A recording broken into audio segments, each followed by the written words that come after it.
नमस्कार दोस्तों, मैं हूं आपका अपना अशोक बकारिया।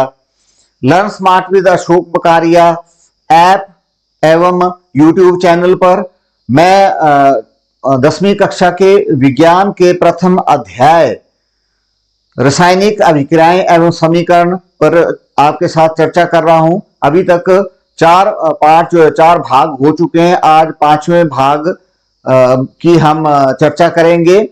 जैसा मैंने आपको बताया कि हमारे आसपास जितने भी रासायनिक अभिक्रियाएं होती हैं, बदलाव होते हैं, रासायनिक बदलाव होते हैं, उनको हम रासायनिक समीकरण के रूप में लिख सकते हैं। और उन रासायनिक समीकरणों को कैसे लिखना है, उनको कैसे बैलेंस करना है, संतुलित करना है, ये भी हमने सीखा।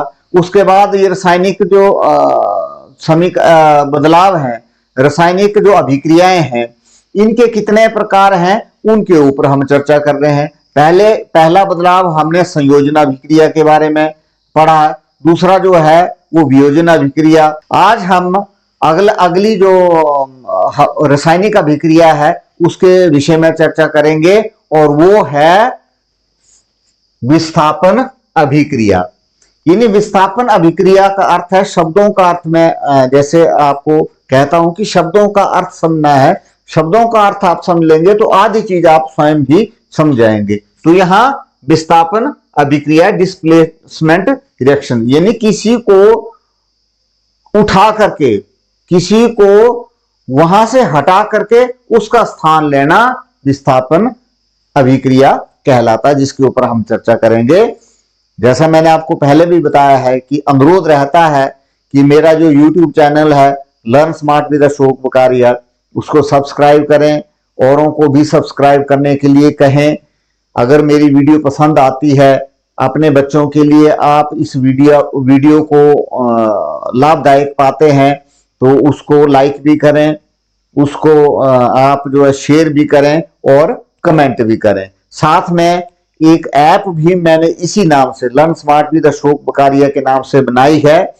ये भी प्ले स्टोर के ऊपर उपलब्ध है, इसको भी आप डाउनलोड करें। ऐप को डाउनलोड करना बिल्कुल फ्री है, इसमें कोई पैसे नहीं लगते हैं, क्योंकि आने वाले समय में आगे मैं बहुत सारे जो टेस्ट हैं आपके साथ जो है वो डिस्कस करूंगा, आपको टेस्ट लूंगा, आपके टेस्ट लूंगा, ताकि आप अपने आप को इवेलुएट कर सकें कि आप कहां स्टैंड करते हैं। तो वो सारी सुविधाएं जो हैं वो ऐप के ऊपर उपलब्ध रहेंगी। ऐप के ऊपर और बड़े सारे कोर्सेज हैं जिन तक आपकी पहुंच हो जाएगी अगर आप ऐप को डाउनलोड करेंगे।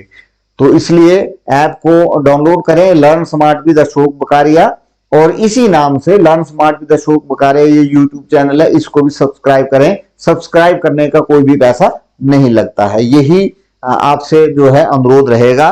तो आज हम चर्चा करेंगे विस्थापन अभिक्रिया या डिस्प्लेसमेंट रिएक्शन।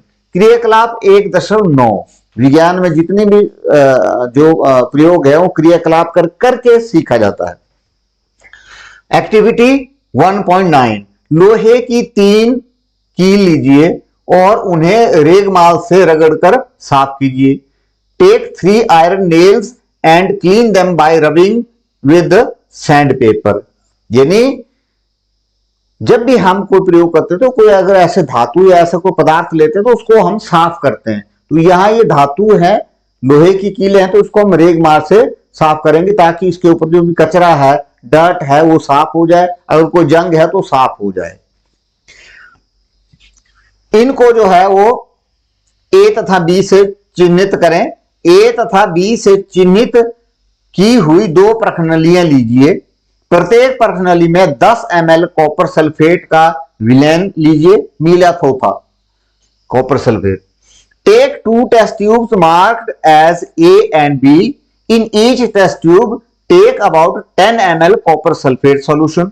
2 कीलों को धागे से बांधकर सावधानी पूर्वक प्रखनली बी के कॉपर सल्फेट के विलयन में लगभग 20 मिनट तक चित्र 1.8a में दिखाया है, वो दिखाऊंगा मैं आपको, डुबो कर रखिए।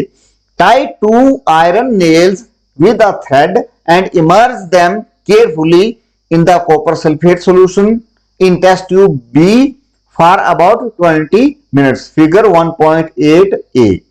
तुलना करने के लिए एक कील को अलग रखिए, 3 ली थी, 2 हमने उसमें डाल दिए और एक को हमने अलग रखा ताकि उससे तुलना की जा सके। Keep 1 iron nail aside for comparison. 20 minute पश्चात 20 मिनट पश्चात दोनों कीलों को कॉपर सल्फेट के विलेन से बाहर निकाल दीजिए।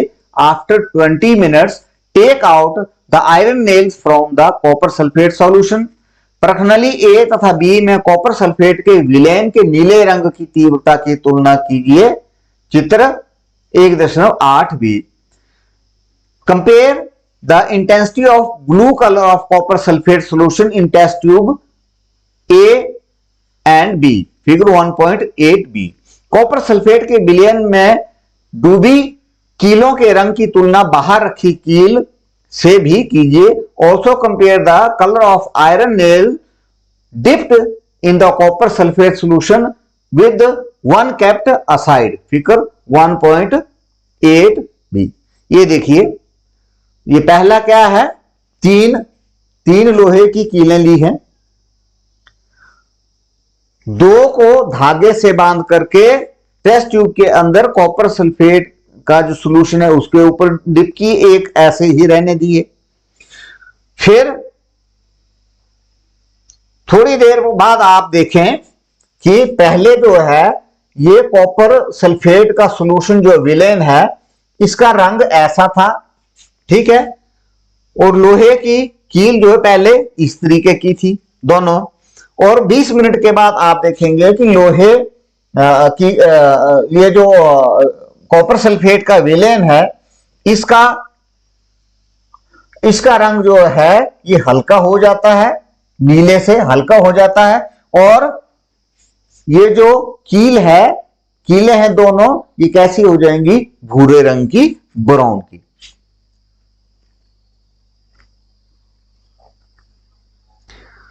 लोहे की कील का रंग भूरा क्यों हो गया, कुछ समय के बाद भूरा हो जाता है। कॉपर सल्फेट के विलेन का नीला रंग मलिन क्यों पड़ गया। Why does the iron nail become brownish in colour and the blue colour of copper sulphate solution fades, ये हल्का हो जाता है। क्यों होता है, क्योंकि इसके अंदर रासायनिक अभिक्रिया होती है। कौन सी रासायनिक अभिक्रिया, ए वाली।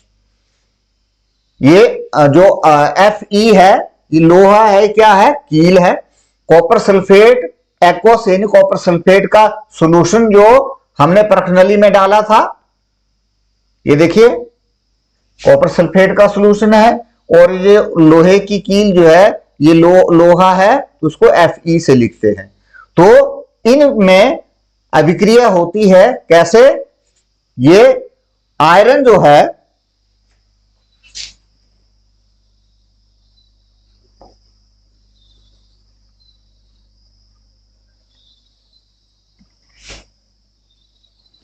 ये आप देखेंगे कि लोहा ये कॉपर को विस्थापित कर देता है, इसको हटा देता है और उसकी जगह लेता है, तो क्या हो जाता है, ये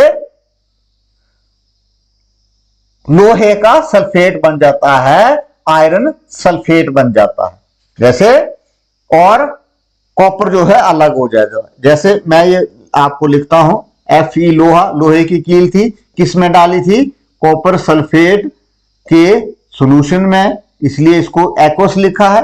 किया क्या इसने, लोहे ने इसको हटा दिया, क्या हो गया, ये FeSO4 हो गया, आयरन सल्फेट हो गया, ठीक है। और साथ में ये जो कॉपर था तांबा वो कहां गया, ये अलग हो गया। ये किसके ऊपर लग गया, कील के ऊपर लग गया, इसलिए कील का रंग जो है वो कैसा हो गया, ब्राउन हो गया। इस अभिक्रिया में लोहे यानी आयरन ने दूसरे तत्व कॉपर को कॉपर सल्फेट के विलेन से विस्थापित कर दिया या हटा दिया। In this reaction iron was displaced और removed another element copper from copper sulphate solution. इस अभिक्रिया को विस्थापन अभिक्रिया या डिस्प्लेसमेंट रिएक्शन कहते हैं। ये आपने याद रखना। पहला कौन सा हमने पढ़ा था? संयोजन, जिसमें दो या दो से अधिक पदार्थ जो है मिलकर के, यौगिक मिलकर के एक पदार्थ बनाते थे। दूसरा प्रकार हमने वियोजन, वियोग हुआ मतलब अपघटन हुआ, टूटे वो एक यौगिक से, एक कंपाउंड से दो या दो से अधिक में।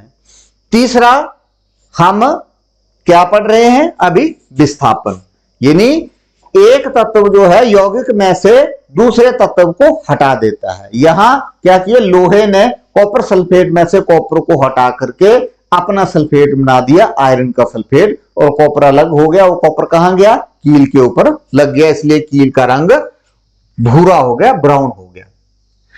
विस्थापन अभिक्रिया के कुछ अन्य उदाहरण, other examples of displacement reaction are, ये देखिए, ये लेड है, सीसा जिसको यहां पहले, हाँ जिंक है, जिंक ठोस अवस्था में है। ये कॉपर सल्फेट के साथ जब अभिक्रिया करता है तो क्या करता है? जिंक कॉपर को हटा देता है, ये हट गया और खुद का अपना जिंक सल्फेट इसने बना दिया। तो कॉपर सल्फेट सॉल्यूशन में जिंक डाला, जिंक सल्फेट बन गया। फिर दूसरा उदाहरण आप ये देखेंगे, लेड धातु जो है जब कॉपर क्लोराइड के सॉल्यूशन में विलेन में, एक्वस है ना ये लिखा हुआ, देखिए ये पानी में घुला हुआ है, तो ये क्या करता है? लेड इस कॉपर को हटा करके अपना लेड क्लोराइड बना देता है, और ये कॉपर कहां जाता है? ये। तो ये भी क्या हो गया? विस्थापन अभिक्रिया के हमने दो उदाहरण डिस्कस किए हैं। जिंक तथा लेड कॉपर की अपेक्षा अधिक क्रियाशील तत्व हैं। वे कॉपर को उसके यौगिक से विस्थापित कर देते हैं। Zinc and lead are more reactive elements than copper, they displace copper from its compound.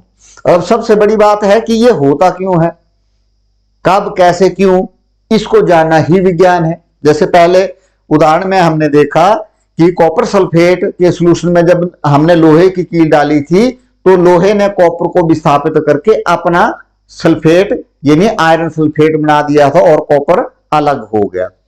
Copper को अलग किया आयरन ने। यहां क्या है? जिंक ने कॉपर को अलग किया, विस्थापित किया। यहां लेड ने कॉपर को विस्थापित किया। ऐसा क्यों करते हैं? ऐसा क्यों होता? ये इसलिए होता है क्योंकि जो ज्यादा अभिक्रियाशील धातु है वो कम अभिक्रियाशील धातु के यौगिक में से उसको हटा करके उसका स्थान ले लेती है। तो यहां कौन सी धातुएं जो ज्यादा अभिक्रियाशील हैं? जैसे आयरन जो है, तांबे की तुलना में आयरन, जिंक और लेड, ये तीनों ज्यादा अभिक्रियाशील हैं। इसका कारण यही है, इसलिए ये हटाती हैं। तो ये आपने ध्यान रखना है। अब अन्य प्रकार जो है वो है द्विविस्थापन अभिक्रिया, डबल डिस्प्लेसमेंट रिएक्शन। मतलब मैंने ये कहा है आपको कि आपने शब्दों के ऊपर ध्यान देना है। शब्दों के अर्थ आपको पता होंगे तो आधा काम आपका वैसे हो जाएगा। पहले क्या था? विस्थापन, यानी किसी को हटा करके उसका स्थान लेना, विस्थापन। अब यहां क्या है? द्विविस्थापन, यानी डबल डिस्प्लेसमेंट। बोलने का अर्थ है कि एक दूसरे को हटाता है, दूसरा पहले को हटाता है। देखते हैं क्या है। क्रियाकलाप 1.10 एक्टिविटी 1.10, एक परखनली में 3 मिलीलीटर सोडियम सल्फेट का विलेन लीजिए। अब देखिए ना, इसमें थोड़ा सा आप ध्यान देंगे कि हमेशा आजकल जो है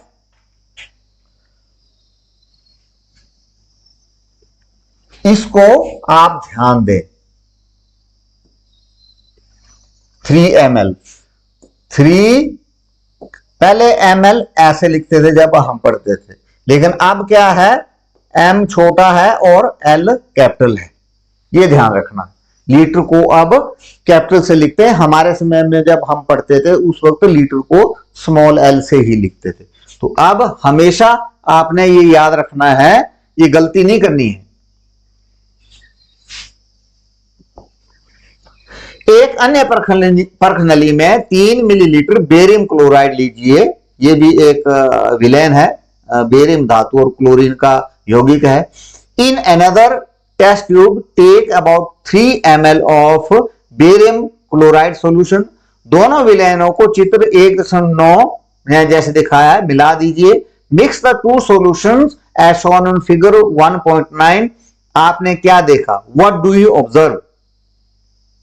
ये देखिए, इस टेस्ट ट्यूब में क्या है, बेरियम क्लोराइड है, और इस टेस्ट ट्यूब में क्या है, सोडियम सल्फेट है। तो दोनों के विलेन है, इनको आपस में मिक्स किया है।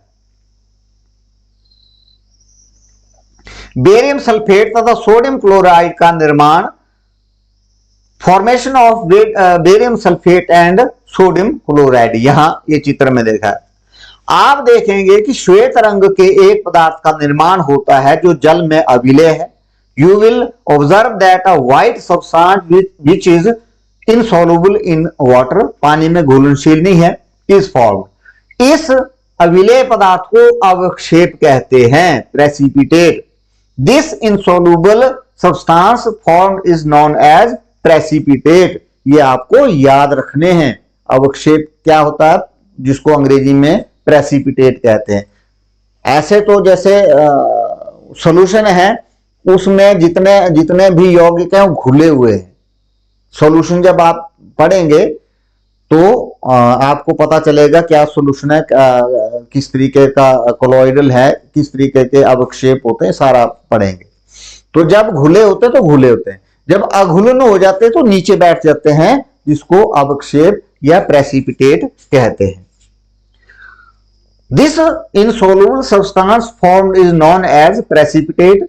जिस अभिक्रिया में अवक्षेप का निर्माण होता है उसे अवक्षेपण अभिक्रिया कहते हैं, यानी प्रेसिपिटेशन रिएक्शन।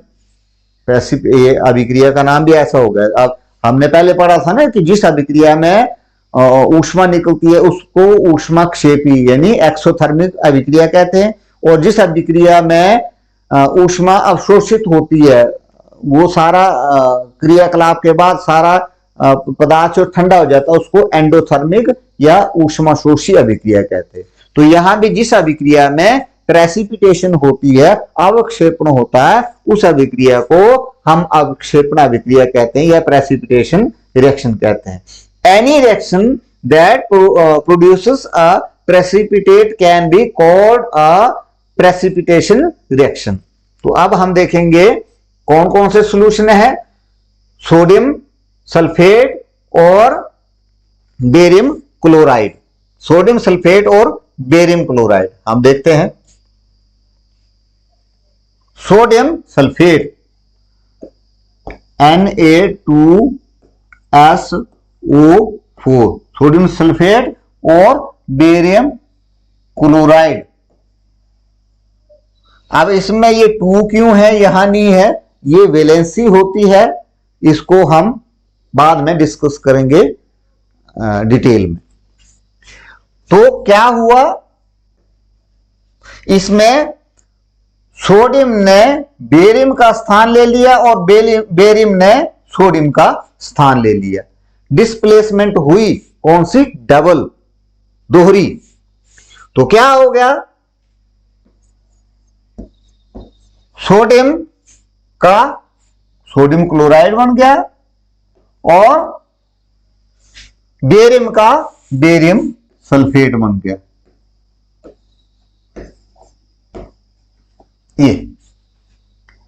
ये अभिक्रिया जो है संतुलित नहीं है, इसको आपने संतुलित भी करना है। तो क्या, सोडियम सल्फेट का बेरियम सल्फेट बन गया और बेरियम क्लोराइड का सोडियम क्लोराइड बन गया।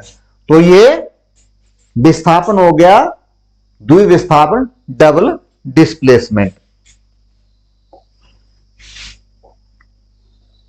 ये यहां ये देखिए यहां लिखा है, यहां ये इसको बैलेंस भी किया है। Na2SO4 एक्वस यानी जलीय है, बेरियम क्लोराइड ये भी जलीय विलयन है, घोल है। तो क्या बन गया, बेरियम सल्फेट और सोडियम क्लोराइड। यहां इसको दो लगा करके ये जो है बैलेंस्ड हो गया है, संतुलित हो गया है। तो ऐसा क्यों होता है, what causes this? Barium +2 and sulphate +- की अभिक्रिया से बेरियम सल्फेट के श्वेत अवक्षेप का निर्माण होता है।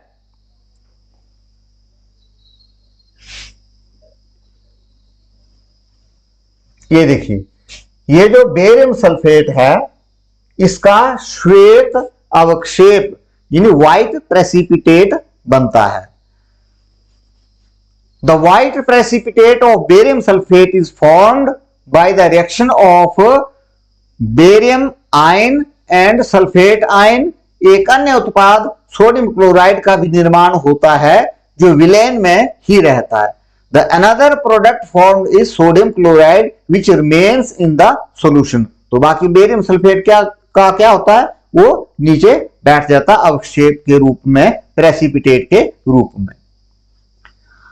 ये वे अभिक्रियाएं जिनमें अभिकारकों के बीच आयनों का आदान प्रदान होता है उसे द्विविस्थापन अभिक्रियाएं कहते हैं। Such reactions in which there is an exchange of ions between the reactants is called double displacement reaction. जैसे यहां ये बताया है ना, ये देखिए, ये सोडियम आयन को कैसे लिखते हैं हम, इसकी भी वैलेंसी है, ठीक है। और बेरियम आयन को कैसे लिखते हैं, Ba2+, यानी इसमें दो धन आवेश हैं, दो पॉजिटिव चार्ज हैं और सोडियम में एक है। सल्फेट को SO4 2-, दो ऋण आवेश हैं, माइनस के हैं, और क्लोराइड में एक माइनस का, इसलिए हम एक को लिखते नहीं, ऐसे सीधा लिख देते। तो आदान प्रदान किसका हुआ, सोडियम आयन का और बेरियम आयन का, और सल्फेट और क्लोराइड आयनों का आदान प्रदान हुआ। तो ऐसे आदान प्रदानों को हम क्या कहते हैं, ऐसे अभिक्रियाओं को बोलते हैं द्विविस्थापन अभिक्रियाएं। Such reaction in which there is an exchange of ion between the reactants are called double displacement reactions.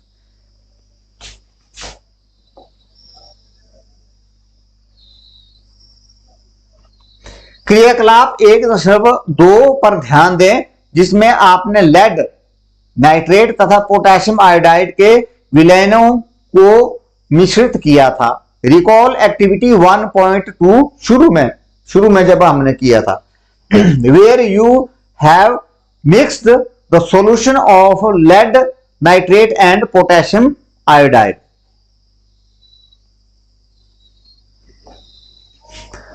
अवक्षेप किस रंग का था,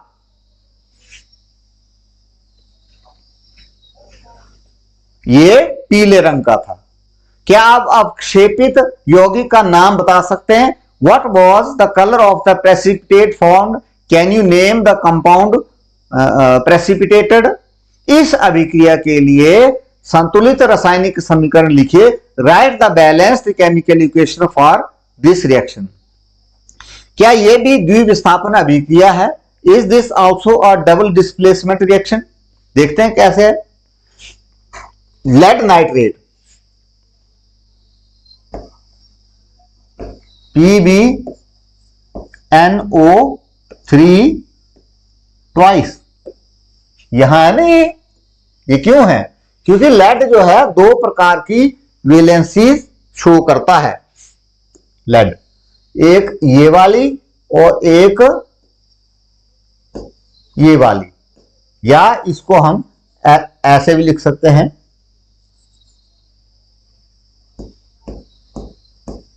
दो।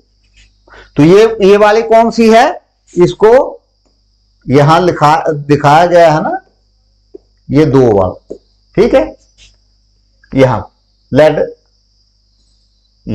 तो लेड नाइट्रेट को किसके साथ, पोटेशियम आयोडाइड के साथ मिक्स किया है। पोटेशियम को कैसे लिखते हैं, आयोडाइड आई। क्या हुआ, यहां भी द्विविस्थापन अभिक्रिया है। लेड को पोटेशियम ने डिस्प्लेस किया और इस प्रकार से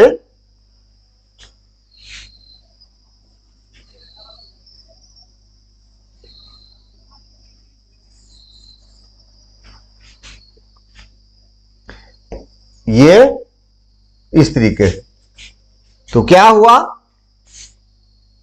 लेड क्या बनेगा, पोटेशियम आयोडाइड है ना, आयोडीन के साथ ये 2, क्योंकि इसकी वैलेंसी 2 है।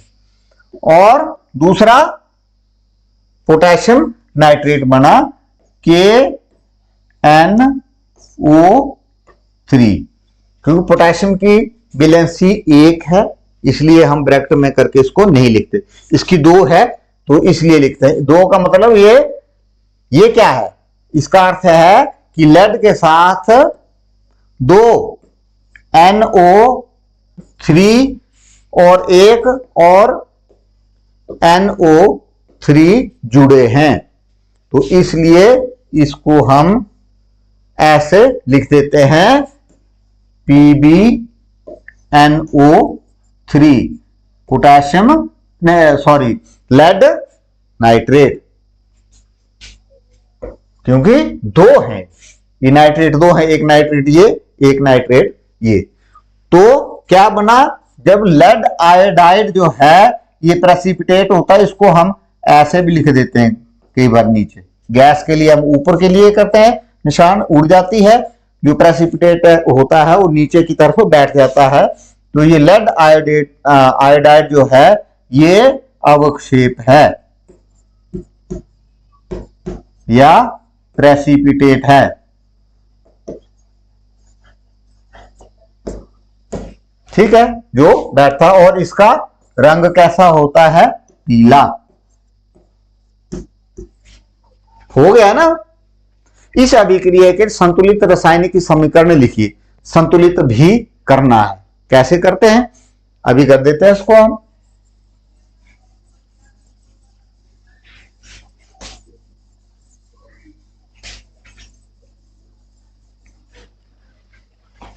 क्या है, लेड नाइट्रेट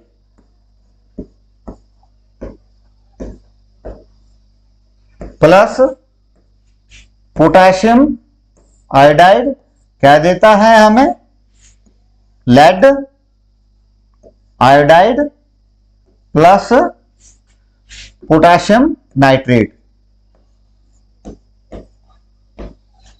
तो कैसे करना है, यहां देखिए लेड 1 है, यहां भी 1 है, नाइट्रोजन कितनी है, 2। क्यों, क्योंकि ये ब्रैकेट के अंदर ये बाहर से 2 है ना, ये देखिए बताया ना मैं आपको, NO3 और NO3 2 जुड़े हैं, एक लेड के साथ 2 नाइट्रेट जुड़े। तो ये कितनी है, नाइट्रोजन 2, और यहां नाइट्रोजन कितनी है, 1। तो हम क्या करते हैं, यहां 2 लिख देते हैं। ठीक है, तो नाइट्रोजन संतुलित हो गई, लेड संतुलित है, लेकिन ऑक्सीजन कितनी है यहां, 3 दूनी 6, और ऑक्सीजन यहां 2 3 6, ठीक होगी। अब बचा क्या, अब बचा पोटेशियम, यहां 2 है, आयोडीन भी 2 है, यहां पोटेशियम 1 है और आयोडीन भी 1 है, तो इसको ऐसे 2 लिख देते हैं, हो गया संतुलित है। Lead 1 lead 1, nitrogen 2 nitrogen 2, oxygen 6 oxygen 6, potassium 2 potassium 2, iodine 2 iodine 2। तो ये समीकरण भी संतुलित हो गया। क्या ये भी द्विविस्थापन अभिक्रिया है? Is this also a double displacement reaction? Yes, it is a double displacement reaction.